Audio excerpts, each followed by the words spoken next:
Hey, what's up? This is Todd Smith. I'm back with another video. In this video, I want to talk about Korg and how I feel their recent choices with the digital synths that they're bringing to the market were really great choices and have amazing sound qualities, massive diversity, and I'm glad they stepped away from the analog kind of trend that's been happening a few years and went down the digital path. But before we talk about this topic, I need to thank you for taking the time to check out this video and support this content.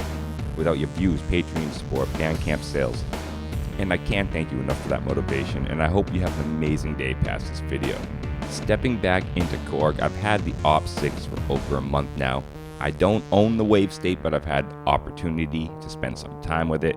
And all the sounds you hear in this video will be 100% from the OPsix with no extra added effects. I would say the market's been very leaning heavy towards analog the last few years. And one thing that's just a fact about digital is that you have more diversity once you start going into the digital world. Between your modulation, your oscillators, and all these functions underneath the hood, there's just so much more routing and possibility with digital. And then the amount of waveforms and possibilities within that world really becomes massive within the digital spectrum.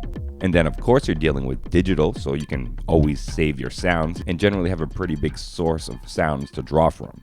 To me, personally, as a hybrid person, I could never live 100% in either world. I would not want to be in all digital. I would not want to be in all analog. I like having a blend of both. And what Korg has been doing in the digital realm for this last year with these new synths, I personally think should be praised because it's just amazing how far they're pushing some of this technology. Obviously, I could not dig as much into the Wavestate as I've gone to the OPsix because of time, but it really feels just as deep, if not deeper in some aspects than my OPsix. And the amount of diversity and sound that I get out of my OPsix is absolutely crazy. The thing absolutely stands out and rips through a mix, sometimes too much. Sometimes you gotta find ways to tone it down a little bit. It can be a little hard to get into the mix because it stands out so much.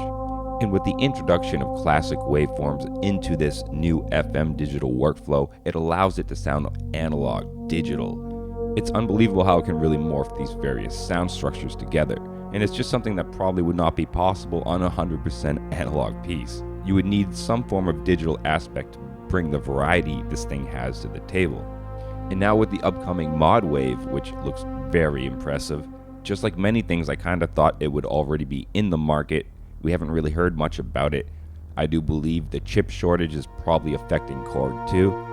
But when the Mod Wave does come out, it's very much going that same digital direction, pushing digital in a new way, and I'm really amped to see Korg do it. I have a feeling that one's going to be an absolute monster too, and I'm really just amped to see Korg pushing the digital frontier of synthesis. How do you feel about it? Do you think it's cool that Korg has kind of stepped away and focused on digital? And if you own a Wavestate or an OPsix, what is your opinion? How do you feel about it? How has the machine been treating you? I'd love to know. And as always, stay positive, stay creative, support each other, in peace.